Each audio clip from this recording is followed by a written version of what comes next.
चलिए शुरू करें। चलो शुरू करेंगे। Your last chapter that is information technology act 2000।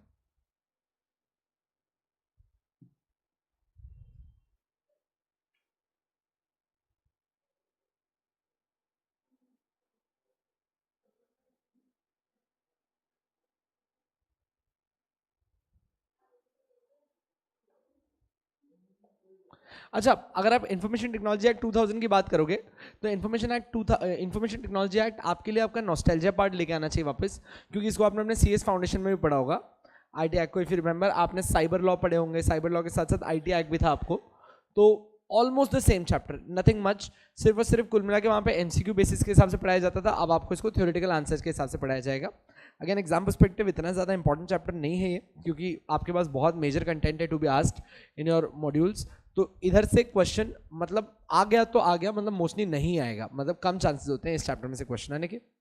अच्छा, जब आप बात करते हैं इंफॉर्मेशन टेक्नोलॉजी की, मतलब अगेन ये बात कर रहा है एक वर्ड इंफॉर्मेशन की, और इंफॉर्मेशन में मैंने आपको सबसे पहले बताया था राइट टू नो।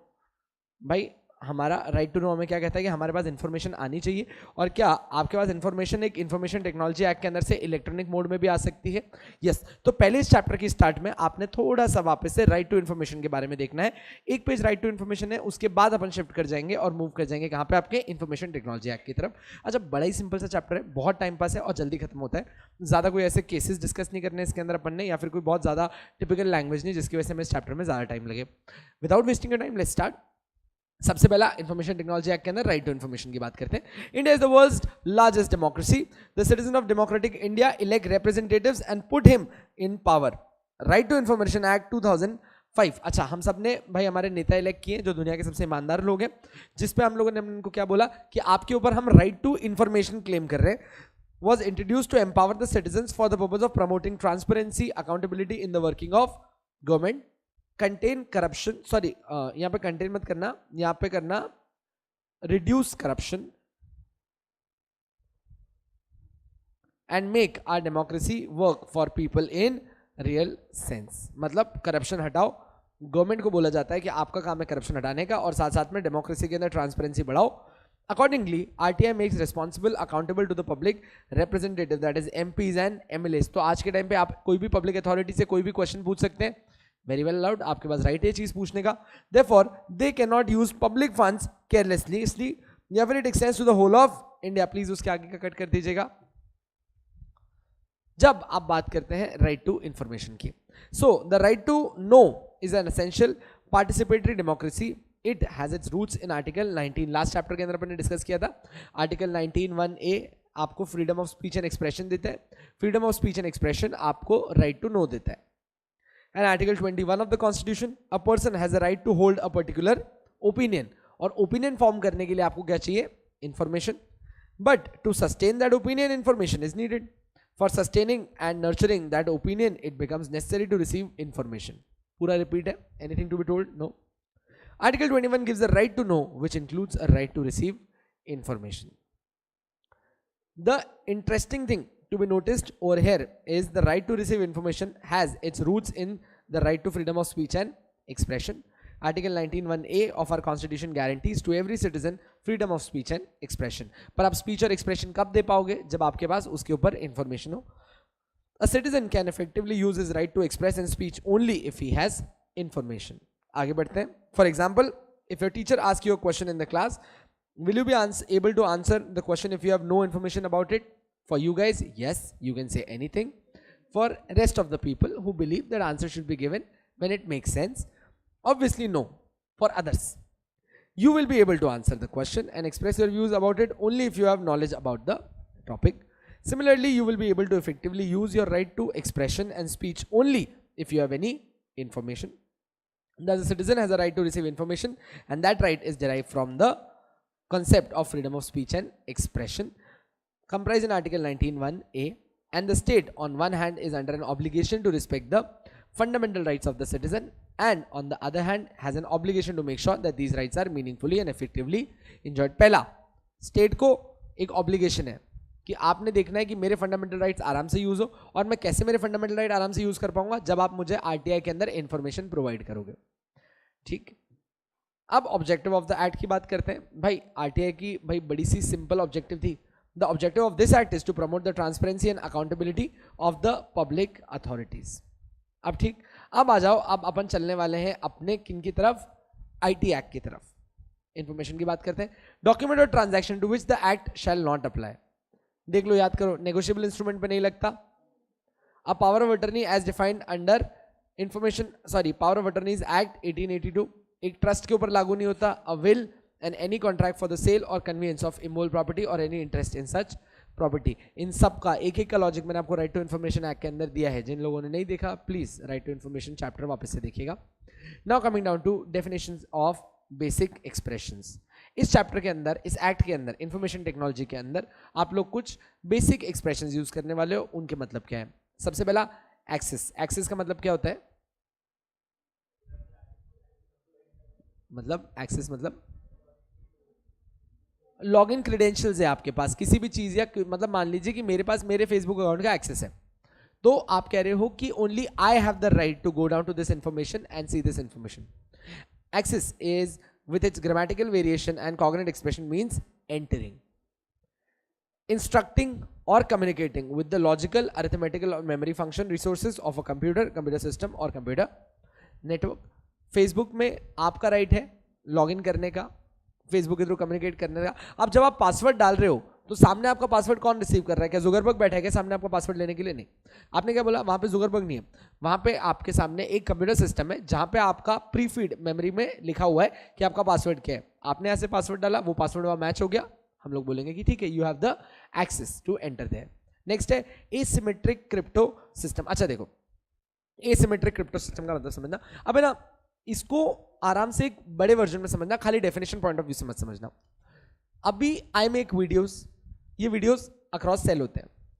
मेरा काम है कि मुझे इन वीडियोस को एनक्रिप्ट करना है। एनक्रिप्ट करने का मतलब क्या होता है कि भाई इसके ऊपर मैं की जनरेट करने वाला हूं। की जनरेट करने का मतलब क्या होता है भाई कि जब कभी भी आप एनक्रिप्शन करते हो ना दोस्तों, तो आपको दो कीज मिलती है। ठीक है, मेरे पास दो कीज होती हैं। पहले मैं क्या करता हूं, प्राइवेट की से इस वीडियो को एनक्रिप्ट कर देता हूं और आपको भेजता हूं एक पब्लिक की, जिससे आप डिक्रिप्ट करते हो, मतलब एनक्रिप्टेड चीज को वापस से ओपन कर देते हो। पर आप है ना, इसको हर जगह पे डिक्रिप्ट नहीं कर पाओगे। आपको अगर मेरा वीडियो देखना है ना, तो आपको एक स्पेसिफिक प्लेयर भी डाउनलोड करना पड़ता है। जैसे मेरे केस में रियो प्लेयर करके एक स्पेसिफिक प्लेयर है। आप जब रियो प्लेयर डाउनलोड करते हो, उसके अंदर आप लोग जब डाउनलोड करके इस की को डालोगे तभी ये की एक्सेप्ट होती है। तो अभी मैंने क्या करता, अब ऐसा क्यों हो रहा है कि आप रियो प्लेयर के अंदर इसको प्ले कर पा रहे हो? जब भी अपन एनक्रिप्ट करते हैं ना, तो अपन क्या करते हैं, वीडियो को पूरा आगे पीछे जंबल अप कर देते हैं। अब इसको कोई भी ओपन नहीं कर सकता। क्यों? सिमेट्री क्या होती है? 1 2 3 4 5 6 7 8 9 10। एसिमेट्रिक क्या हो जाता है? 10 9 8 7 4 1 2 3। मतलब अपन इसको जंबल अप कर देते हैं। अब जैसे ही इसको आपने एसिमेट्रिक क्रिप्टो सिस्टम के अंदर लाया, तो आपने सारे वीडियोस को क्रैश कर दिया, तोड़ दिया, इधर उधर जंबल अप कर दिया, और एक सॉफ्टवेयर बनाया है जो इसकी एसिमेट्री को वापस से सिमेट्री में कन्वर्ट कर सकता है। तो एसिमेट्रिक क्यों किया जाता है? ताकि कोई भी इन बिटवीन इस वीडियो से टैंपरिंग ना कर पाए और ये वीडियो सिर्फ एक ही स्पेसिफिक डेजिग्नेशन या डेस्टिनेशन पे चल पाए। तो जब आप एसिमेट्रिक क्रिप्टो सिस्टम की बात करते हैं, तो ये आपके वीडियो को एनक्रिप्ट करने का तरीका है। इनक्रिप्ट किस तरीके से किया जाता है कि कोई भी एक्सेप्ट जिस प्लेयर के अंदर या फिर जिस जगह पे आप बोल रहे हैं ओपन हो, उसके अलावा कहीं पे ओपन ना हो पाए। Asymmetric crypto system means a system of a secure की pair consisting of private key for creating a digital signature and a public key to verify the digital signature। अच्छा, अपन ने बात करनी है कि भाई ये पब्लिक प्राइवेट की क्या होती है, सब इस पे बात करने वाले। अभी सिर्फ डेफिनेशन समझ रहे हैं। थर्ड है कंप्यूटर। प्लीज कंप्यूटर का मतलब मत पूछना मेरे से, प्लीज कंप्यूटर रीड कर लो।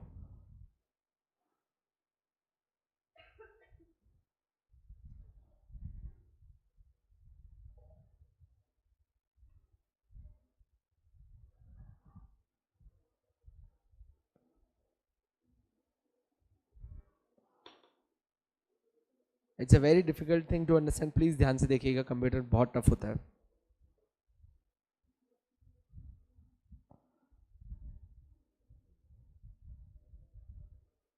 Done, going ahead. Next is computer network. What is computer network? ऐसा नेटवर्क जिससे मल्टीपल कंप्यूटर्स कनेक्ट हो सके, दिस इज कंप्यूटर नेटवर्क। अच्छा, अब आप लोग क्या करते हैं, जब कंप्यूटर नेटवर्क को कनेक्ट करते हैं ना, आप with the help of satellite यहां से माइक्रोवेव्स सेंड करते हैं। प्लीज उसको अलग करके एस लगा लीजिएगा। आप यहाँ से माइक्रोवेव सेंड करते हैं जिन वेव्स को दूसरा कंप्यूटर रिसीव करता है, और ये लोग एक दूसरे के बीच में कम्युनिकेशन स्टैब्लिश करते हैं. सो computer network means the interconnection of one or more computers through the use of satellite, microwaves, terrestrial line or other. What is terrestrial line? Terrestrial line क्या होता है? अच्छा, वो घर पे बीएसएनएल का कनेक्शन आता था तो एक लाइन आती थी क्या, जिसके थ्रू आपको इंटरनेट आता था, टेरेस्ट्रियल लाइन. और other communication media and terminals और a complex consisting of two और मोर इंटरकनेक्टेड कंप्यूटर्स. प्लीज इसके आगे लिखना लैन. याद है कि अपन लोग बचपन में कभी साइबर कैफे जाया करते थे, जब एक ही इंटरनेट से सारे कंप्यूटर कनेक्ट होते थे. अगर आपको गेम भी खेलना होता तो 5 लोग एक ही गेम खेल सकते थे. उसको कैसे कनेक्ट करते थे आप? Terminal or a complex consisting of two और more interconnected computers whether or not the interconnection is continuously maintained. थोड़ी देर के लिए आप साथ में भी खेल सकते हो, आपको पता पड़ेगा दूसरे प्लेयर अच्छे हैं, बोल दो कि मेरे को मल्टीप्लेयर नहीं खेलना, अकेला खेलना है अगेंस्ट कंप्यूटर. खेलते थे ना, मैं तो यही करता था भाई. जैसे ही हारना चालू किया, मल्टीप्लेयर से हट के सिंगल प्लेयर, सेफ. अच्छा, इसके बाद और कहाँ पे लैन का यूज होता है? ऑफिसेस के अंदर चले जाओ, मल्टीपल कंप्यूटर्स एक ही जगह से कनेक्टेड होते हैं ना. नेक्स्ट है कंप्यूटर रिसोर्स. अब ये बहुत बड़ी बात है. कंप्यूटर रिसोर्स मतलब कंप्यूटर खुद, कंप्यूटर का सिस्टम, कंप्यूटर का नेटवर्क, कंप्यूटर का डेटा, कंप्यूटर का डेटाबेस या कंप्यूटर का सॉफ्टवेयर. मतलब कुल मिला के कंप्यूटर रिसोर्स सबसे वाइडेस्ट टर्म है, जो पीछे से आप कंप्यूटर नेटवर्क सब कुछ पढ़ता है. ये सब कुछ किसके अंदर आता है? कंप्यूटर रिसोर्स के अंदर आता है. कंप्यूटर सिस्टम क्या होता है? अब ये इन सबको इंक्लूड कर लेगा. देखना, मीन्स अ डिवाइस और collection of devices including input and output support devices. Input output support device का मतलब क्या? याद है क्या? इनपुट डिवाइस क्या होता है? Scanner is an input device, keyboard is an input device, printer is an output device. Collection of devices including input and output support devices and excluding calculator which are not programmable and capable of being used in conjunction with the external files. वो computer के अंदर internal file ही होती है ना, तो वो उसी के अंदर काउंट होता है, उसको नहीं गिनना. Which contains computer programs, electronic instructions, input data, output data, the performs logic, arithmetic data storage and retrieval. retrieval के लिए क्या आप लोग ये हार्ड डिस्क यूज करते हो, तो आप क्या कर रहे हो? ये सब कुछ कंप्यूटर सिस्टम का पार्ट बनाते हो. Communication control and other functions. ये सारी चीजें जो आप कंप्यूटर से एक्सटर्नल लेके आते हो कंप्यूटर के साथ कम्युनिकेट करने के लिए या कंप्यूटर से कोई चीज बाहर निकालने के लिए, इन सबको आप क्या बोलते हैं? ठीक है, this is computer system. Shaktimaan देखता था क्या कोई? किसी ने पूरा शक्तिमान देखा है? तो आप मेरे से कनेक्ट नहीं कर पाएंगे. मतलब जेन्युइन एक टाइम का एरा था, एक ऐसा है ना, उसमें क्या किया, एक आदमी ने शक्तिमान का फोटो खींचा. मतलब बात की गहराई देखना, कंप्यूटर का कितना मिसयूज बच्चों में दिखाया गया. शक्तिमान का फोटो खींचा, उसको स्कैनर पे रखा, स्कैन किया और शक्तिमान कंप्यूटर के अंदर आ गया. और अब शक्तिमान फंस गया है क्योंकि स्कैन करके उसे कंप्यूटर के अंदर ले लिया गया. सारे बच्चे टेंशन में टीवी में, और स्कैनर देख के बच्चे इधर उधर भाग रहे थे घर के अंदर. इफ यू रिमेंबर, वो ऐसे कांच खटखटा रहा है कि अरे प्लीज प्लीज बाहर निकालो. अचानक से एक लेडी, अच्छा इसके अंदर एक और चीज दिखाई है कि उसकी फिर इमेज को कंप्यूटर में से स्प्लिट किया जा रहा है, शक्तिमान को मारा जा रहा है. जैसी सारे बच्चे और जोर जोर से रोना चालू, हमारा सुपर हीरो मरने वाला है, कंप्यूटर की मौत मरेगा शक्तिमान. ऐसी हालत चल रही है. मतलब क्या क्या चीज होती है. कुत्ते की मौत सुनी, कंप्यूटर की मौत पहली बार देख रहे हो तुम. उसके बाद एक लड़की दौड़ के आती है, वो आई और उसने शक्तिमान को वापस से टक टक टक टक टक एक किया कंप्यूटर में, शक्तिमान फिर से जिंदा हो गया. और उसने प्रिंटर पे क्लिक कर दिया, पेपर बाहर आया और शक्तिमान प्रकट हो गए वापस से. बच्चे खुश. तो ये जो पूरा इनपुट और आउटपुट और ये जो कम्युनिकेशन चैनल बन रहा था, ये सब कुछ आता है आपके कंप्यूटर सिस्टम के अंदर. नहीं, ये सच्ची में वीडियो है, आप देख लेना, शक्तिमान स्कैन्ड इन कंप्यूटर, सर्च करना आएगा ये वीडियो. और बहुत दिल दहलाने वाला वीडियो है वो. मतलब और बच्चों के साथ ऐसा खिलवाड़ किया गया है ना उस टाइम पे. और बहुत बच्चे उसके बाद कंप्यूटर देख के घबराने लग गए कि पापा गुस्से में आ गए तो स्कैन करके अंदर न रख दें. दिखने अच्छा, अब आ जाते हैं आपके डिजिटल सिग्नेचर के ऊपर. अच्छा, जब आप बात करते हैं डिजिटल सिग्नेचर की, ये अच्छा ना, आपके सामने दो टर्म्स यूज होती हैं. Most of the time people say this is the same thing, थोड़ा सा ही फर्क है, काम एक है, थोड़ा सा फर्क है. आप एक चीज बोलते हो इलेक्ट्रॉनिक सिग्नेचर और एक आप बोलते हो digital signature. The greater parallels and the more important one is our digital signature. अच्छा, बात समझेंगे, मैं आपके सामने एक एग्जांपल दे रहा हूं और कहां डिजिटल सिग्नेचर की जरूरत पड़ती है समझना. छोड़ो यार, ए बी पे नहीं करना आज.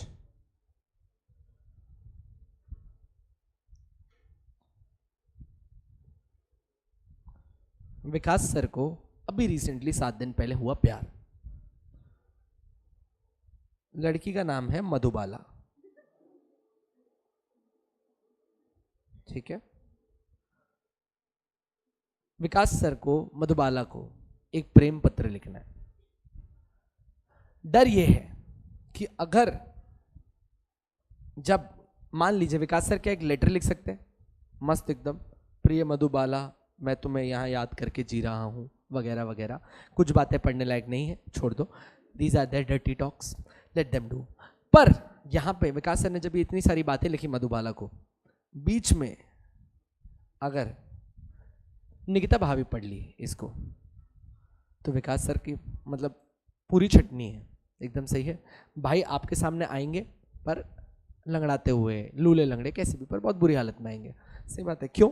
क्योंकि यहाँ पे आपको डर है कि आपके लिखे गए डॉक्यूमेंट को कोई भी थर्ड पर्सन रीड कर सकता है। तो आपने बोला अरे तो दिक्कत की बात है भाई, तो फिजिकल एविडेंस तो नहीं बनाना। और किसी दिन बाला का दिमाग घूम गया, मतलब मधुबाला का दिमाग घूम गया, हाँ मधुबाला ने कह दिया कि नहीं अब भी गया, इस आदमी ने बहुत धोखे दे दिए, इसने मुझे शादी के दिखाए थे सपने, सिर्फ एक ही काम करके निकल गए, तो मतलब बातें ठीक है। हमने सर को कहा सर एक बेटर आइडिया देते हैं आपको, ईमेल करो। ईमेल में भाभी तो पढ़ ही सकती मेल, आपकी टेंशन नहीं है। तो सर ने कहा ठीक है मैं ईमेल कर देता हूँ। भाई ईमेल का मतलब क्या होता है, सामने वाली बंदी जब कभी भी ये मैसेज पढ़ना चाहेगी उसको खुद के लॉगिन क्रेडेंशियल्स डालने पड़ेंगे, आईडी पासवर्ड डालना पड़ेगा, उसके बाद ही पढ़ पाएगी। तो अब ये काफ़ी सिक्योर हो गया।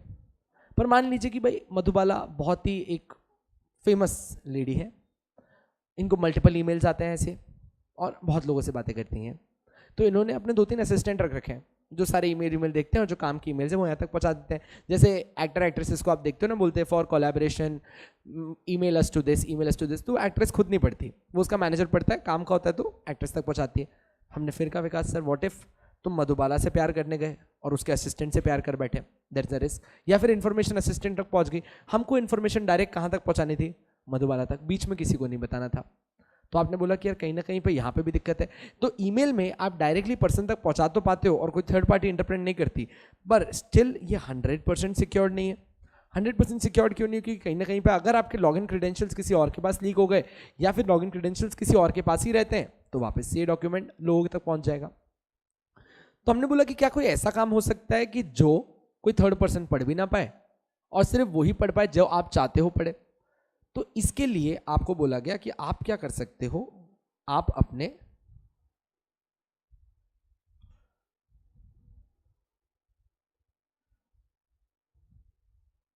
डिजिटल सिग्नेचर का यूज कर सकते हो, आप अपने डिजिटल सिग्नेचर का यूज कर सकते हो। हमने कहा डिजिटल सिग्नेचर में क्या होगा, इसने बोला जैसे आप डिजिटल सिग्नेचर देते हो ना, so the originator of the message that is in our case Vikas sir, इनको हम क्या करेंगे, जैसे ही अपना डिजिटल सिग्नेचर देंगे इनके पास 2 कीज जनरेट होकर आती हैं। अच्छा सर ये 2 कीज कौन जनरेट करता है? ये विकास सर खुद जनरेट करते हैं।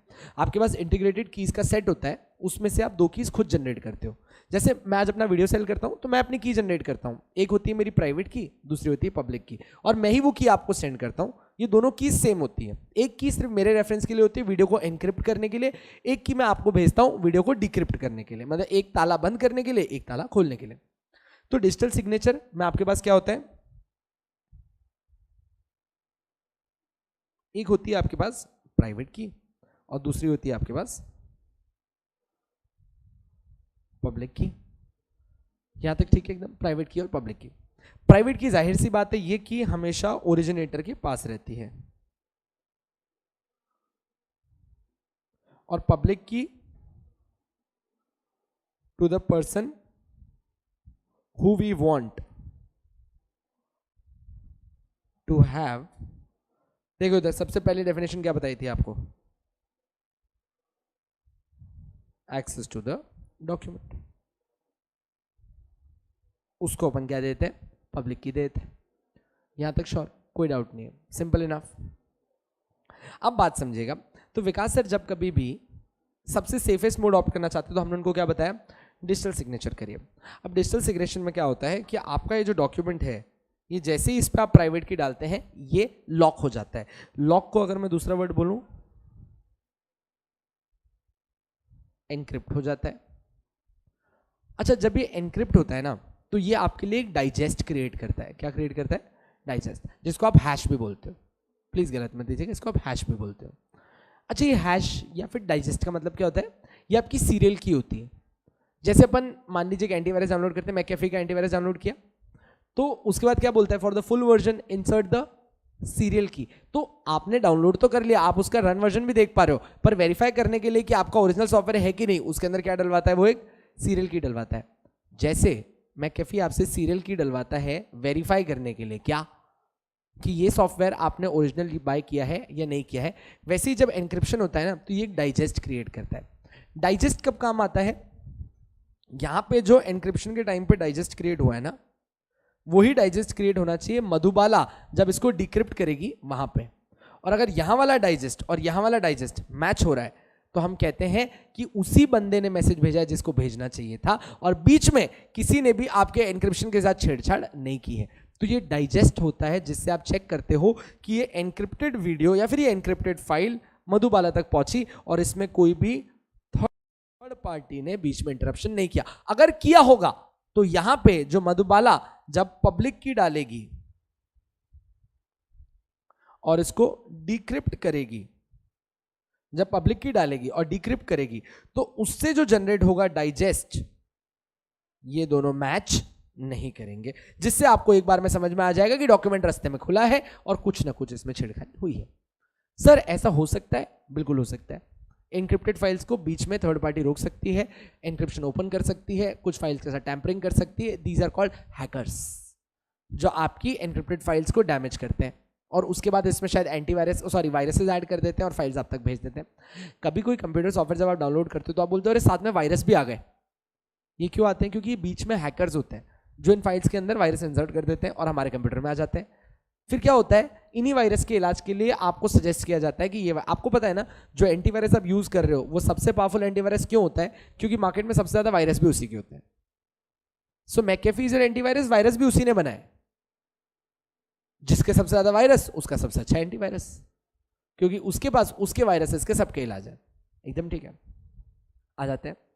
तो अगर एन्क्रिप्शन में या फिर डिक्रिप्शन के टाइम पे डाइजेस्ट मैच नहीं हुए तो हम समझ जाएंगे कि ये जहां से ओरिजिनेट हुआ था इसके बीच में क्या की गई है, टैंपरिंग की गई है।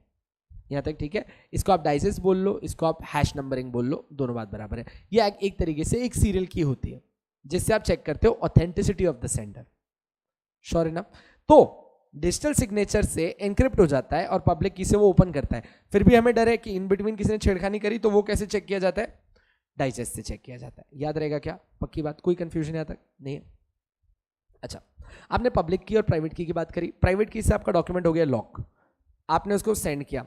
अब ये जब आपने लॉक किया तो ये लॉक होता है एसिमेट्रिक क्रिप्टो सिस्टम के थ्रू।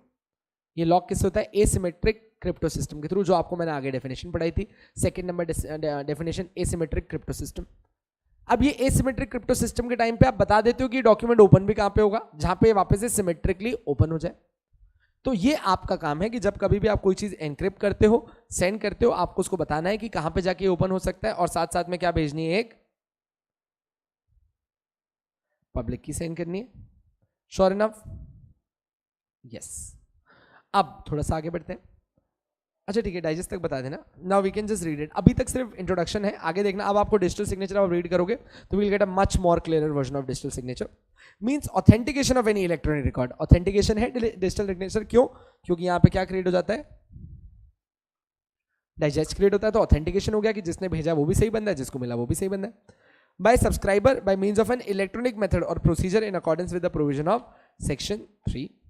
नीचे देखो, इलेक्ट्रॉनिक रिकॉर्ड का मतलब क्या होता है? कोई भी डेटा या फिर कोई भी इमेज या फिर कोई भी साउंड जिसको अपन ने इलेक्ट्रॉनिकली रिकॉर्ड कर रखा हो, दैट इज इलेक्ट्रॉनिक डेटा।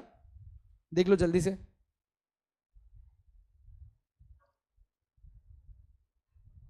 बड़े आगे।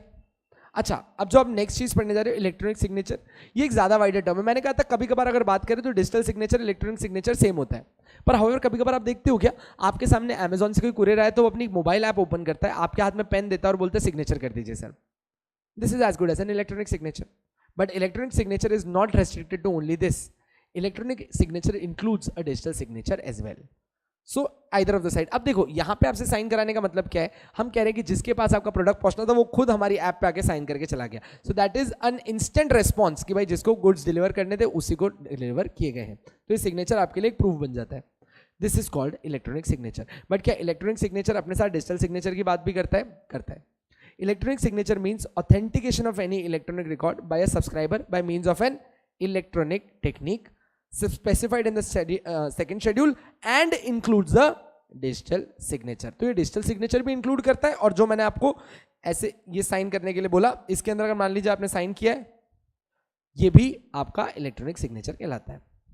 Going ahead, electronic signature certificate. अच्छा आ जाइए, अब इसमें क्या बोल दिया इसने, जब आप डिजिटल सिग्नेचर के लिए कोई सर्टिफिकेट लेते हो, अगर वैसे ही आपके पास आपके डिजिटल सिग्नेचर सर्टिफिकेट को आप स्लैश क्या बोल सकते हो, इलेक्ट्रॉनिक सिग्नेचर सर्टिफिकेट बोल सकते हो। प्लीज देख लीजिए, means an electronic signature certificate issued under section 35 and that includes a digital signature certificate। आ जाए इंफॉर्मेशन। इंफॉर्मेशन का मतलब क्या होता है भाई, कोई भी डेटा, जब आप यहां से वहां, यहां पे ये लेटर में प्रेम पत्र विकास सर यहां से आगे भेज रहे थे मधुबाला तक, ये इंफॉर्मेशन है। Includes data, message, text, image, sound, voice, code, computer program, software and databases और माइक्रोफिल्म्स और कंप्यूटर जनरेटेड माइक्रोफाइल्स, मतलब these are microfiles, computer files only. Next, मेरे को समझाने की भी जरूरत नहीं है, की पेयर का मतलब क्या होता है दोस्तों, प्राइवेट एंड पब्लिक की। प्राइवेट की किसके पास होती है, द ओरिजिनेटर, जो ये मैसेज ओरिजिनेट कर रहा है, और पब्लिक की किसको भेजते हो, द रिसीवर। देख लीजिए प्लीज, और ये जनरेट कैसे होती है, एसिमेट्रिक क्रिप्टो सिस्टम के थ्रू। जल्दी से देख लो की पेयर को। सो फार सो गुड, कोई प्रॉब्लम तो नहीं है आपको? इसकी पेज की सारी डेफिनेशन समझ में आएंगी यहां से 15 तक। देखो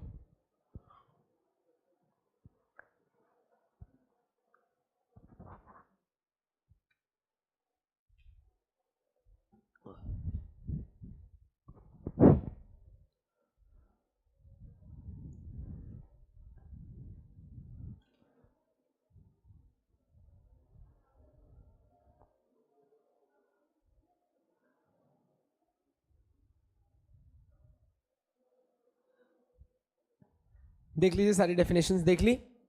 ओरिजिनेटर का मतलब क्या होता है, जो मैसेज भेज रहा है। प्राइवेट की जो ओरिजिनेटर के पास होती है, जिससे आप डिजिटल सिग्नेचर बनाते हो, और पब्लिक की जिससे आप वेरीफाई कर लेते हो डेटा को। सो फार सो गुड। हाँ जी हाँ जी हाँ जी please. Originator means a person who sends, a person who generates or stores or transmit any electronic message or causes any electronic message to be sent, generated, stored or transmitted to any other person but does not include an intermediary। Intermediary का काम होता है आपका message यहां से वहां तक पहुंचाना। इंटरमीडियरी मतलब बिचौला। ओरिजिनेटर कौन होता है, जो ये प्राइवेट की बनाता है। आपको याद है मैंने बोला था डिजिटल सिग्नेचर बनाता कौन है, आप खुद। ये प्राइवेट की और पब्लिक की कोई और नहीं बना सकता, ये सिर्फ मैं बनाऊंगा। तो इन बिटवीन जो खाली इंटरमीडियरी है, यहां से वहां तक पहुंचा रही है, या जो मीडिया प्लेयर है जिसके अंदर ये वीडियो चलने वाला है, ये सब लोग सिर्फ और सिर्फ इंटरमीडियरीज ही, ओरिजिनेटर नहीं कहला सकते कभी भी। Originator can be one. If Vikas sir is selling his videos, I am selling my videos, we are the originators, we are going to generate the keys. मैं आपको इसका लिटरल फैक्ट बताता हूँ। अभी मेरे कुछ वीडियो लेक्चर्स के ऑर्डर थे, तो मैंने कहा सर आप ही की जनरेट कर लेना। मैंने डायरेक्ट उनको क्या किया, मैंने उनको मल्टीपल कीज खरीद के दे दी। और ये चलती कैसे मैं बताता हूँ। मैंने कुछ शायद तक 80-90 हज़ार की कीज़ खरीद ली, और मैंने कह दिया सर कीज़ आपके पास रख लीजिए। अब इन कीज़ का ऑनलाइन कीज़ है। मैंने कहा सर क्या करना, एक पूरे मेरे मान लीजिए कि आप जय जेल की बात कर रहे हैं ना, इस एक पूरे वीडियो को, पूरे के पूरे कोर्स को कंप्रेस करने के लिए 3 से 4 कीज़ लगती हैं। ठीक है, 3 से 4 कीज़ पूरे वीडियो आ जाएगा इसके अंदर, और उन 4 कीज़ के अंदर मैं सारे लेक्चर्स डाल देता हूँ। तो मैंने कहा सर ये मैं नहीं डालूंगा, आप ही देख लेना, आप ही की जनरेट कर देना, आप ही आगे की भेज देना। प्राइवेट की आपके पास रखना, पब्लिक की भेजना। अगर कल हमें कुछ भी लगता है कि कुछ गलत हुआ, तो अपन उसकी यहाँ पे जो अपने नंबर ऑफ परमिशन व्यूज दिए थे उसको कैंसिल कर देंगे और खत्म कर देंगे। सर ने बोला why should I do this, ये आपका काम है। सर इससे आप रिकॉर्ड मेंटेन करते हो, आप ओरिजिनेटर हो, आपने किसको वीडियो दिया। कल मान लो कि मैं किसी को भी वीडियो दे दूंगा, आपको कैसे पता पड़ेगा। प्राइवेट की मेरे पास है, पब्लिक की मेरे पास है। So don't include me in this channel, ये आपका राइट है। आप वीडियो सेल करिए, ओरिजिनेट भी आप ही करिए, मुझे इन बिटवीन मत लाना। सो व्हाट हैपेंड, बीच की इंटरमीडिएट ने मना कर दिया कि मेरा काम नहीं है आपकी कीज जनरेट करना, आप खुद करेंगे। यहां तक सब साथ में। कहां पहुंच गए थे अपन, ठीक है, पब्लिक की तक हो गया था सारे पॉइंट्स। अच्छा, पीछे है सिक्योर सिस्टम। कुछ नहीं है भाई, कोई कंप्यूटर हार्डवेयर, कोई computer software and procedure that are reasonably secure from unauthorised access and misuse. अब मेरा वीडियो कहाँ चलता है, रियो प्लेयर में चलता है। अब अपन ने रियो प्लेयर क्यों डाला है, क्योंकि रियो प्लेयर अपन लोगों ने डेवलप करा है जिसमें सिर्फ अपनी कीज चलती हैं। जो मल्टीपल फैकल्टीज है वो रियो प्लेयर को यूज करती हैं और अपनी कीज उसमें चलाती है। क्यों, क्योंकि वो प्लेयर ज्यादा सिक्योर्ड है अनऑथराइज एक्सेस से। Second, provide a reasonable level of reliability and correct operation. अब इसमें क्या होता है, हम रिलाय कर पाते हैं। अच्छा सोचो कितना आसान है यार, आप चाहो ना तो मेरे वीडियोस को मैं आपको भेजता हूँ, स्क्रीन रिकॉर्डिंग कर लो और अब आप ही बेचना चालू कर दो। मैं पागल था जो इतने महीनों से मेहनत कर रहा था, कीज जनरेट कर रहा था, सब कुछ कर रहा था। कोई भी स्क्रीन रिकॉर्ड कर सकता है। अब जैसे ही आप मेरी वीडियो को स्क्रीन रिकॉर्ड करोगे ना, रियो प्लेयर मेरे को एक स्क्रीनशॉट भेजेगा, दैट सामने वाला इंसान तुम्हारे वीडियो के साथ टैंपरिंग कर रहा है, क्योंकि ये डेटा एनक्रिप्टेड था। जैसे ही आप उसकी स्क्रीन रिकॉर्डिंग शुरू करोगे, पीछे एक नोटिस आएगा, मैं फटाक से उसका वीडियो सब्सक्रिप्शन रोक दूंगा। अब मैंने क्या किया, अपने रिलायबिलिटी बढ़ाई डेटा के ऊपर। क्यों मैं अपना वीडियो सेल कर पा रहा हूँ? सोचो यार, आज अगर मेरे वीडियोस निकल जाए तो who would join me? It's quite simple and comes to an end. मेरे सारे वीडियोस बाहर हैं, आई एम डन, सब कुछ तो पढ़ाया था वो आ गया बाहर। So provides a reasonable level of reliability and correct operation. एक बहुत बड़ी फैकल्टी थी जिनके सारे लेक्चर्स लीक हो गए थे, सारे के सारे। सो ऑल हिज लेक्चर्स वर लीक्ड, और कैसे यूटोरेंट पे मिलते थे वो लेक्चर्स, अभी भी अवेलेबल है, टोरेंट पे आप डाउनलोड कर सकते हो। बहुत फेमस फैकल्टी है। Once the camera is down फिर बताता हूँ। दिल्ली की फैकल्टी है। आ जाओ।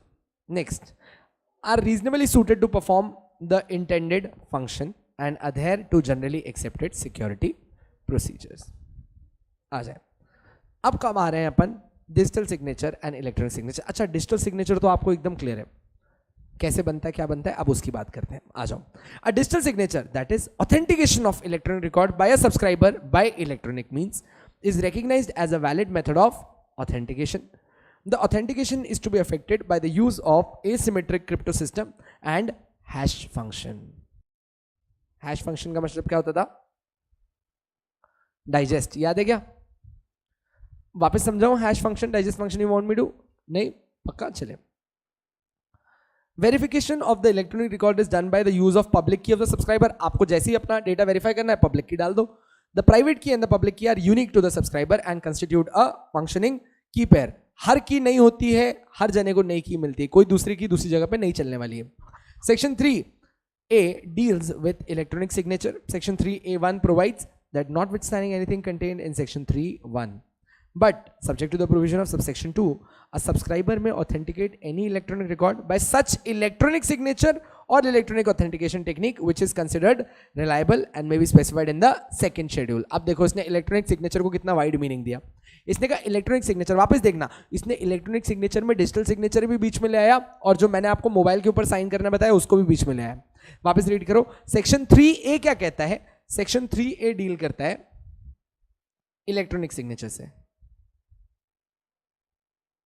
सेक्शन 3A कह रहा है इलेक्ट्रॉनिक सिग्नेचर का मतलब क्या होता है? Notwithstanding anything contain in 3(1) but subject to the provision of 3(2), a subscriber, भाई मतलब जो ओरिजिनेटर है, may authenticate any electronic record. आप किसी भी इलेक्ट्रॉनिक रिकॉर्ड को ऑथेंटिकेट कर सकते हो, मतलब कि इसमें जो लिखा है ये एकदम सच लिखा है। बाय सच इलेक्ट्रॉनिक सिग्नेचर, आप एक इलेक्ट्रॉनिक सिग्नेचर भी कर सकते हैं उसके ऊपर,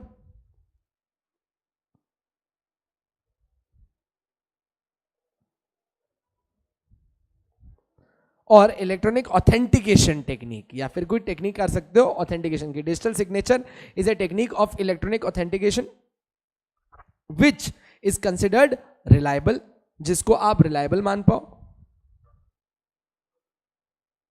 and may be specified in the second schedule, जिसको कहां बताया गया है? सेकेंड शेड्यूल के अंदर बताया गया है। तो मैंने जो आपको ये साइन करने वाली बात बताई ना, सेकेंड शेड्यूल के अंदर बताई गई है। आ जाते हैं। For the purpose of above, any electronic signature or electronic authentication technique will be considered reliable if, अब कब आप उसे reliable मान सकते हो? 1, the signature creation data or the authentication data are within the context in which they are used, linked to the signatory as the case may be, the authenticator or to no other person. मतलब हम इसे reliable कब मानते हैं? जब जो signature कर रहा है, ये सिग्नेचर करने का राइट सिर्फ किसके पास है? ओरिजिनेटर के पास है। की बनाने का राइट किसके पास होता है? सिर्फ ओरिजिनेटर के पास, और intermediary is not a part of originator. Second, sign करने का राइट जब आप प्रोडक्ट रिसीव करते हो, ये भी किसके पास है? ओरिजिनेटर, मतलब जिसके पास मिलने वाला है data. Second, the signature creation data और the authentication data where at the time of signing under the control of the signatory और as the case may be authenticator and of no other person. Second चीज भी एकदम same है। उसने कहा कि signature creation करने का राइट या जो डेटा था या ऑथेंटिकेशन डेटा था, जब आप ये साइन कर रहे थे तब सिर्फ और सिर्फ किसके हाथ में था? ओरिजिनेटर के हाथ में था। किसी भी और के हाथ में गया, ये रिलायबल सोर्स नहीं माना जाएगा। Third, any alteration to the electronic signature made after fixing such signature is detectable. कैसे करोगे डिटेक्ट? बहुत गोबर लोगो. इधर का डाइजेस्ट उधर के डाइजेस्ट से मैच नहीं करता. Any alteration to the information made after it's authenticated by electronic signature is detectable. और अगर आपने कोई सिग्नेचर किया है और उस सिग्नेचर के साथ वापस कोई ऑल्टरेशन किया गया तो ये भी क्या है? डिटेक्टेबल है. It fulfil such other condition which में बी प्रिस्क्राइब. अब एक बात समझो, इसमें कोई रिलायबिलिटी की बात करी नहीं. उसने क्या बोला? ऑथेंटिकेट करने का राइट अगर ओरिजिनेटर के पास है, अगर ऑथेंटिकेशन के साथ किसी ने टैंपरिंग की तो ये डिटेक्टेबल है. अगर ये 2 पॉइंट पकड़ में आ गए तो आपका सिग्नेचर क्या है? रिलायबल है. साइन करने का राइट ओरिजिनेटर के पास है. सेकंड, अगर किसी ने कोई छेड़खानी करी तो डिटेक्टेबल है. खत्म. वापस से सारे पॉइंट रीड करके देख लो, इस 2 के अलावा कोई क्रक्स नहीं निकलेगा. तो अपन ने सारे नहीं डालने, अपन सिर्फ 3 पॉइंट डालेंगे. First, third and fourth. First, third and fourth.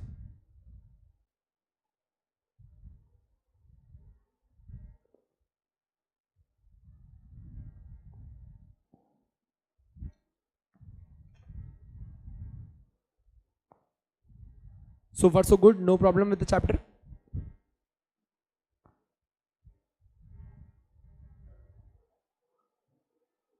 Done है, चलते हैं आगे. अच्छा, अब बात आती है next topic electronic governance. That is हमने कौन से इलेक्ट्रॉनिक रिकॉर्ड्स को रिकग्निशन दिया है. सबसे पहला, the act grants legal recognition to electronic records by laying down that where information or any other matter is to be in writing, typewritten form, printed form, then such requirement is satisfied if such information or matter is rendered or made available in electronic form. तो कोई भी लिखी हुई चीज, type written चीज या printed चीज को अगर आप इलेक्ट्रॉनिक फॉर्म में लेके आते हो और वो एक्सेसिबल है so as to be usable for subsequent reference, उस डेटा को आपने क्या ट्रीट करना है? इलेक्ट्रॉनिक डेटा ट्रीट करना है. वापस से, what do you mean by elect. अच्छा एक सेकेंड, मैं आपको और अच्छी तरह से इसको समझाता हूं.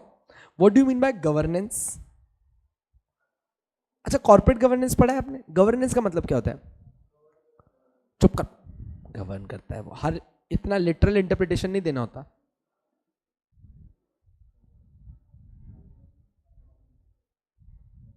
गवर्नेंस का मतलब होता है ना सेट ऑफ गुड प्रैक्टिसेस.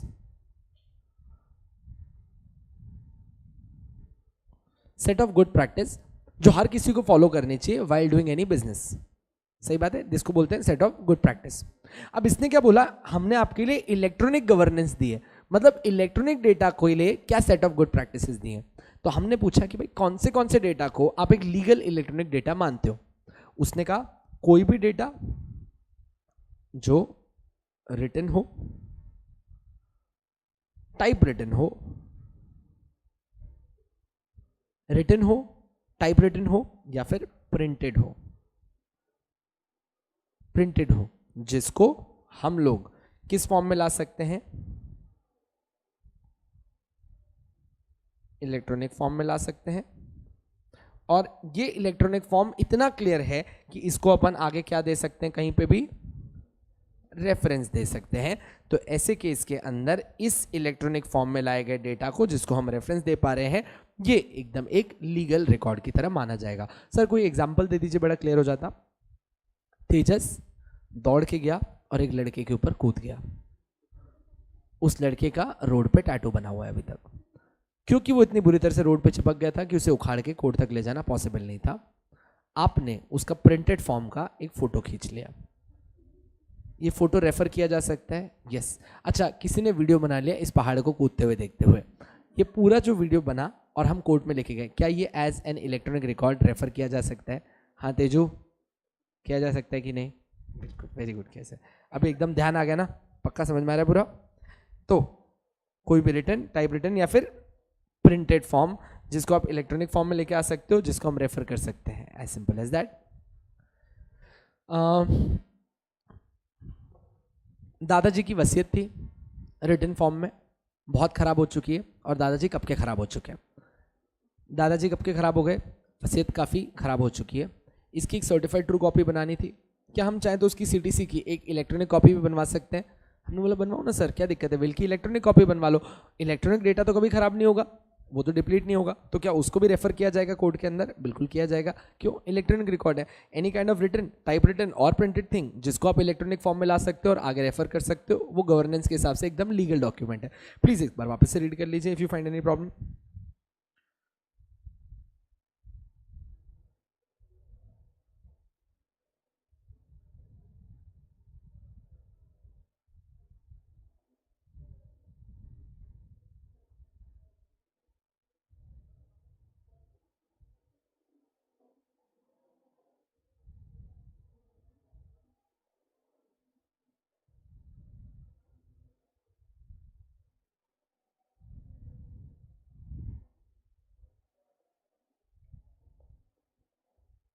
बढ़ जाऊं क्या आगे यार?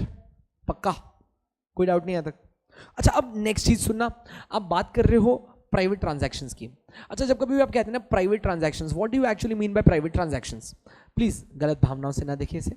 जब आप कहते हैं प्राइवेट ट्रांजैक्शंस, प्राइवेट ट्रांजैक्शन का मतलब क्या होता है? मान लीजिए कि आपके और मेरे बीच, अच्छा फेसबुक, आप फेसबुक यूज करते हैं, फेसबुक पे आप एक टिक लगाते हो, आईडी पासवर्ड डालते हो, ऑथेंटिकेट करते हो, हम मानते हैं कि आपने अप्रूवल दिया है। सर हमने कैसे अप्रूवल दिया है? क्योंकि वो आपसे एक वेरिफिकेशन मांगता है आपके ईमेल पे आके। तो हम क्या करते हैं, आपका वेरिफिकेशन के लिए, ऑथेंटिसिटी के लिए आपको ईमेल पे लेके जाते हैं, वहां से की उठवाते हैं और यहां पे डालते हैं, पूरा वेरिफिकेशन चल रहा है। अब ये क्या कह रहा है कि भाई ऊपर जो तुमने पढ़ा ना, ये गवर्नेंस का, लीगल गवर्नेंस, ये है सेक्शन 4, ये है आपका सेक्शन 4। सेक्शन 4 क्या कहता है कि भाई कोई भी रिकॉर्ड जिसको आप लीगली रेफर कर सकते हैं इलेक्ट्रॉनिक डेटा के अंदर, इसको अपन ने मान लेना है एक लीगल रिकॉर्ड। अब सेक्शन 5 पढ़ रहे हो आप नीचे, सेक्शन 5 क्या कहना चाह रहा है आपके सामने प्राइवेट ट्रांजैक्शन के अंदर, कि भाई मान लीजिए कि किसी भी लॉ के अंदर लिखा है कि एक डॉक्यूमेंट को ऑथेंटिकेट करने के लिए सामने वाले बंदे का साइन लगेगा, तो ऐसा साइन आप इलेक्ट्रॉनिक फॉर्म में भी कर सकते हो। ऐसा साइन आप कोई भी ऐसे तरीके से कर सकते हो जिसको हम लोग रिलायबल मानते हैं। क्या आप अपना डिजिटल सिग्नेचर कर सकते हो? कर सकते हो। क्या आप अपना इलेक्ट्रॉनिक सिग्नेचर कर सकते हो? कर सकते हो। पक्की बात रही? रीड करके देख लेते हैं। आ जाए तो भाई section 4 of the IT act practically equates electronic record with manual और टाइप्ड और प्रिंटेड रिकॉर्ड। सेक्शन 4 क्या करता है? रिटन डॉक्यूमेंट को इक्वेट, मतलब इक्वल फुटिंग पे लेके आता है, किसके सामने? इलेक्ट्रॉनिक रिकॉर्ड के सामने, कि भाई रिटन भी बराबर है, इलेक्ट्रॉनिक भी बराबर है, दोनों के दोनों सेम है। Section 5 deals with legal recognition with, or sorry, section 5 deals with legal recognition of electronic signature. It states that where any law provides that information or any other matter shall be authenticated by affixing the signature, or any document shall be signed or bear the signature of any person, then notwithstanding anything contained in such law, such requirement shall be deemed to have been satisfied. अगर कहीं पे लिखा है कि आपका signature करके आपको authenticate करना है, तो हम उसको deemed to be satisfied मानेंगे if such information or matter is authenticated by means of electronic signature affixed in a manner as may be prescribed by the government. तो अगर आपने इलेक्ट्रॉनिक सिग्नेचर किया तब भी वो एकदम एक वैलिड सिग्नेचर माना जाता है। अब इसके आगे की बात पढ़ना और बताना, ये आपने कहां लाइन पढ़ी थी, पूरी की पूरी लाइन पढ़ना। It may be noted that signed with its grammatical variation and cognate expression shall with reference to a person means affixing of his handwritten signature or any mark or any document and expression signature shall be construed accordingly. पीछे definitions में कहीं पढ़ा था क्या line? Access करते वक्त आपने बोला था कि जैसे ही आप लोग अपना साइन दे देते हैं तो आपको एक्सेस मिलता है। तो ये क्या कहना चाह रहे हैं? साइंड का मतलब क्या होता है? आपके ग्रामेटिकल वेरिएशंस के साथ, मतलब आप हैंड रिटन साइन भी कर सकते हो, मतलब इलेक्ट्रॉनिक सिग्नेचर साइन कर देता है आपके लिए। Shall with reference to a person mean affixing is handwritten signature. अच्छा, आप हैंड रिटन सिग्नेचर, इससे क्या पता पड़ता है कि इलेक्ट्रॉनिक सिग्नेचर में आप अपना हैंड रिटन सिग्नेचर भी कर सकते हो, और डिजिटल सिग्नेचर मतलब कि और एनी मार्क और any document and the expression signature shall be construed accordingly. ये भी आपका सिग्नेचर है कि नहीं है? पढ़ाई लिखाई नहीं आती ये करने का, सिग्नेचर है आपका, सही। Public record, what do you mean my friends by public records? Above provisions are primarily intended for private transaction, and the Act then proceeds to bring in the regime of electronic record and electronic signature in public records by making an analogous provision which grants recognition to electronic records and electronic record signature in case where any law provides for the filing of any form. अगर आपने कुछ filing करनी है form की MCA के अंदर, application और any other document with the government office और एजेंसी, क्या ये डॉक्यूमेंट को आगे चल के कोई भी चेक कर पाएगा? तो वो क्या बन जाएगा आपका? Public record. The grant of any licence और परमिट, आपका लाइसेंस और परमिट, आप वेलनेस फॉरएवर में चले जाइए, आगे इतने सारे लाइसेंसेस लगे होते हैं.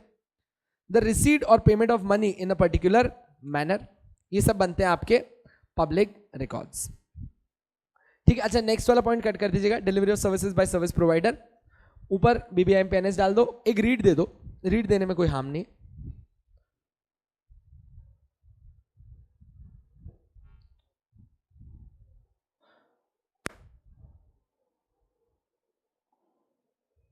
आपने देखा ना, अपन ने ऑलमोस्ट 40 मिनट्स के अंदर ऑलमोस्ट हाफ से आगे का चैप्टर निकल गया. सो ये चैप्टर बहुत ही जल्दी निकलता है, इसके अंदर इतना कंटेंट है नहीं. देख लीजिए एक बार पहले, उसके बाद आगे बढ़ते हैं. सबने देख लिया? ठीक है. तेजस समझा तो बेटा उसमें क्या लिखा है?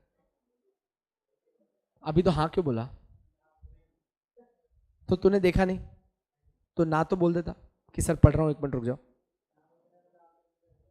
चल ठीक है, तू पढ़ के समझा.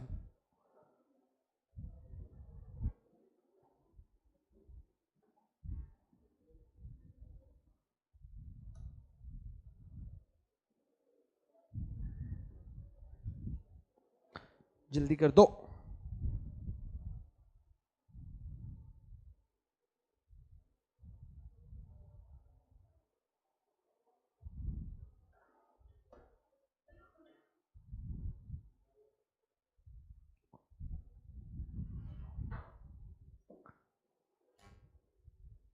यस तेजस प्लीज समझा दीजिए. देखा कितनी गहराई से पढ़ रहे हैं. चलो कुछ खासा इंपॉर्टेंट है नहीं, मत बता. नेक्स्ट इज, इसी बहाने पढ़ तो लिया, रिटेंशन ऑफ इंफॉर्मेशन. जब आप बात करते हैं रिटेंशन ऑफ इंफॉर्मेशन, इसका मतलब क्या होता है? The act also seeks to permit the retention of information in electronic form. क्या आप सारे के सारे डेटा को इलेक्ट्रॉनिक फॉर्म में रिकॉर्ड करके रख सकते हैं? Yes. So where any law provides that certain document records or information shall be retained for any specific period, certain document as to accessibility format are laid down. Companies Act tell you that the accounts of the company should be preserved for 8 years. याद है क्या line? 8 साल. अब 8 साल physical document संभालने से अच्छा क्या हम उसके इलेक्ट्रॉनिक डॉक्यूमेंट्स जो ट्रूली ऑडिटेड है वो संभाल के रख सकते हैं? कंप्लीटली रख सकते हो, कोई दिक्कत की बात नहीं. Next up, audit of documents maintain in electronic form. क्या आप जो डॉक्यूमेंट इलेक्ट्रॉनिक फॉर्म में मेंटेन कर रहे हो उसका ऑडिट करा सकते हैं? करवाएंगे भाई. Where in any law for the time being enforced there is a provision for audit of documents, record or information, that provision shall also be applicable for audit of documents, records or information processed and maintained in electronic form. तो आपके electronic form के data का अपन क्या करवा सकते हैं? Audit भी करवा सकते हैं, जैसे कि मैंने आपको बताया था ये जो 8 साल के लिए आप डॉक्यूमेंट संभालते हो. Next, subordinate legislation. यस, कौन समझा रहा है सबऑर्डिनेट? हाँ जी, सबऑर्डिनेट लेजिस्लेशन क्या होता है?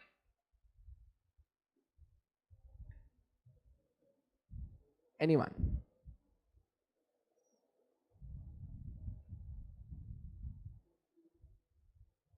जल्दी जल्दी जल्दी, अपने को 2 टॉपिक और कवर करने हैं आज.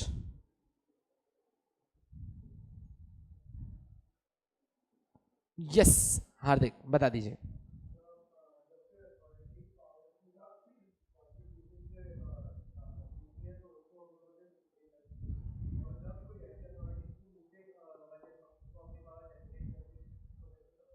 बहुत ही बेहतरीन यार. If you have the ultimate power you are the supreme legislation. आपने अपने अल्टीमेट पावर में से कुछ निकाल के आगे किसी और को दे दिया, subordinate legislation. The central government has given its power to the regional director to approve certain transactions which cannot be approved by ROC. In such a case, the approval given by regional director shall be deemed to be the approval given by the central government. ये क्या था? subordinate कर दिया आपने. Subordinate legislation is also authorized by the act to be published in the official gazette or electronic gazette, and the date of its publication in either of the two gazettes shall be deemed to be the date of publication. बात समझना. कहाँ गया? अच्छा, जब कभी भी कोई legislation में आप क्या करते हो? सबऑर्डिनेट लेजिस्लेशन क्रिएट करते हो. अब हमने क्या बोला कि हम बोलते थे ना कि इसको ऑफिशियल गजेट में नोटिफाई करना है. What is official gazette? Bharat का राजपत्र जहां पे आप सब कुछ रिकॉर्ड कर रहे थे. अब क्या बोला गया कि इवन इफ अगर आप चाहें तो इस ऑफिशियल गजेट को ई ऑफिशियल गजेट मतलब इलेक्ट्रॉनिक फॉर्म में भी रिकॉर्ड करके रख सकते हो. सो यहां पे वैसे बोला जाता था कि आप अपने ओजी के अंदर नोटिफाई करो, पर अब आप कहां कर सकते हो इसको नोटिफाई? इलेक्ट्रॉनिक ऑफिशियल गेजेट, और जिस दिन आपने इलेक्ट्रॉनिक ऑफिशियल गेजेट में इसको नोटिफाई किया, it should be deem to be the date जिस दिन आपने हर जगह पे अपने ऑफिशियल गेजेट का नोटिफिकेशन डाल दिया है. सही है, देख लें. And the date of its publication in either of the gazette shall be deem to be the date of publication. तो पहले अगर इलेक्ट्रॉनिक में नोटिफाई कर दिया और उसके बाद फिजिकल में किया, तो कौन सी डेट उठा लेना? इलेक्ट्रॉनिक वाली डेट उठाने वाला, that it was first published.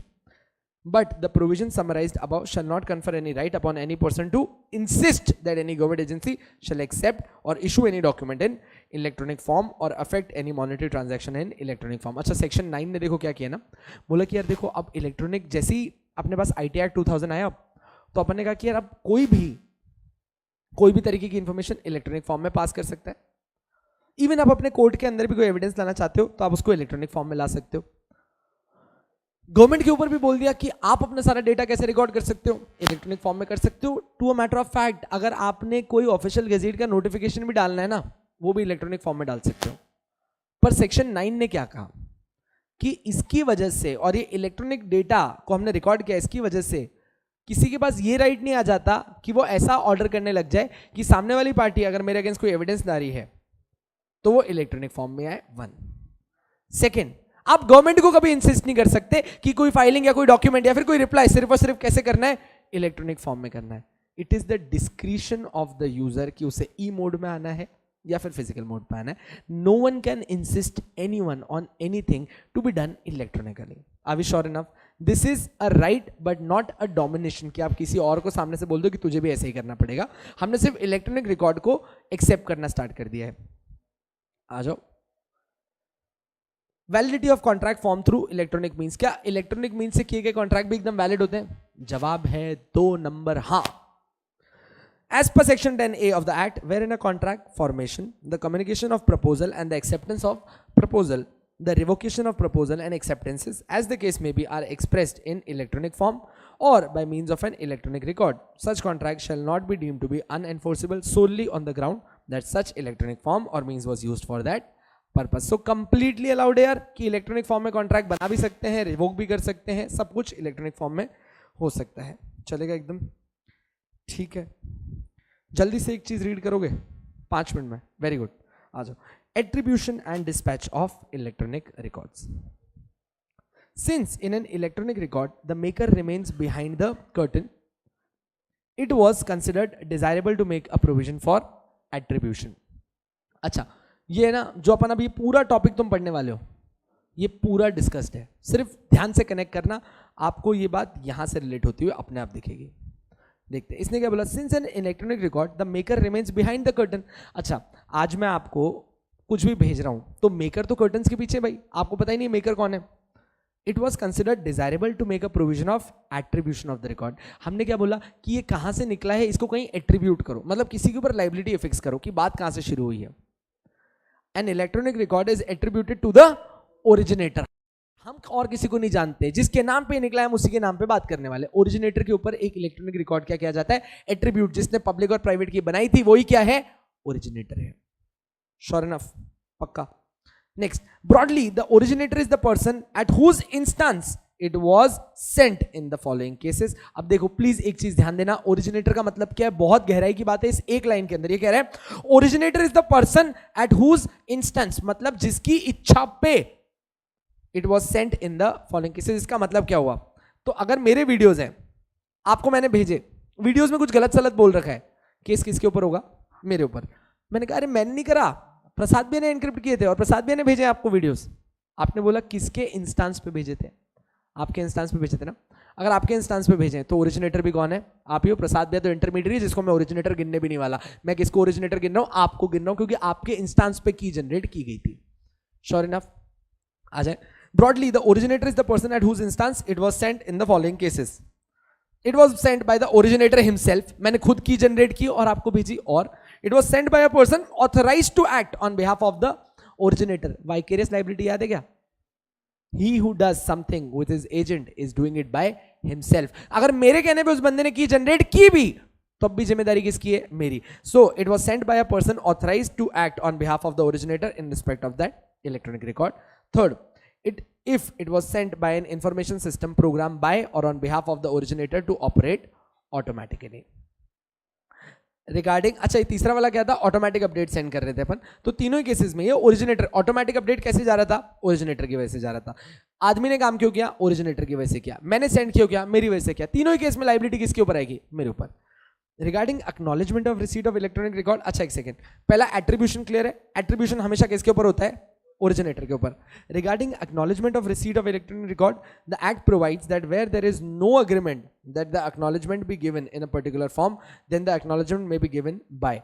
अगर कुछ लिखा नहीं है कि आप कोई चीज रिसीव कर जाते हो तो उसको एक्नॉलेज कैसे करना है, तो हम कैसे मानते हैं एक्नॉलेजमेंट किया जाएगा, any communication by the addressee, मतलब कि अगर एक ऑटोमेटिक रिप्लाई आ गया तब भी चलेगा।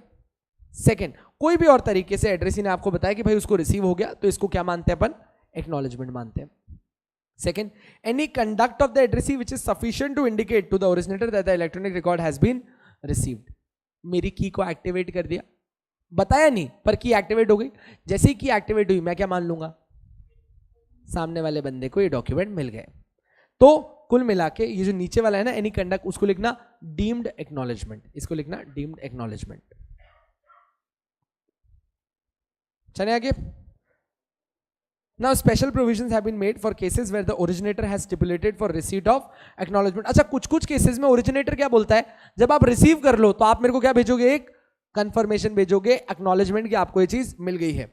और where the acknowledgement is not receive by the originator in time. और इसके आगे एक और प्रोविजन है, अगर आपने मेरे को टाइम पे नहीं बताया अबाउट द एक्नॉलेजमेंट तो आगे मैं रिस्पॉन्सिबल नहीं होने वाला। मतलब क्या हुआ, मैं आपको एक डेटा भेज रहा हूं, आप मेरे को कंफर्म करो कि डेटा आपको मिल गया है। अगर आप मेरे को टाइम पे कंफर्म नहीं कर रहे हो और फिर कल कुछ डेटा में प्रॉब्लम हुई तो मेरी जिम्मेदारी नहीं है। Sure enough.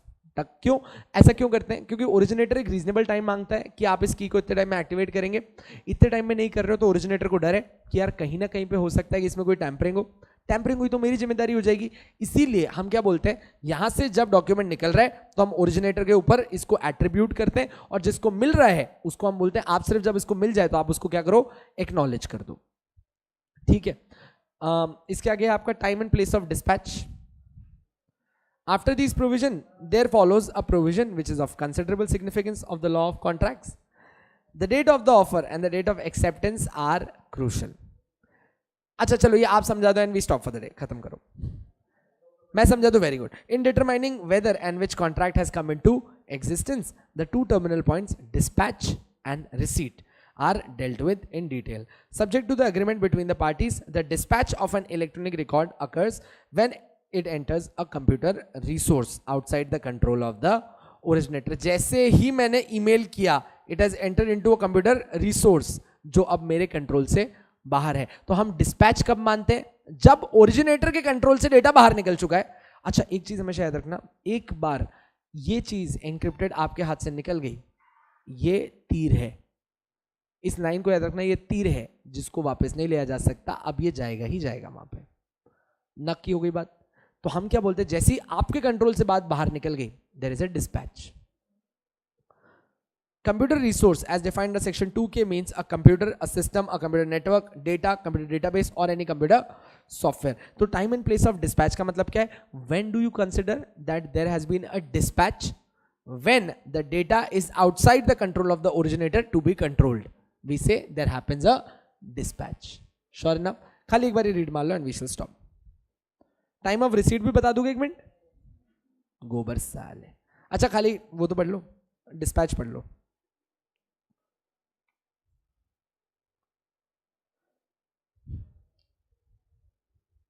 ठीक है, कल ये हार्डली 2 पेजेस हैं, कल ये भी कवर कर लेंगे and then we go towards our Indian stamp act. चलेगा।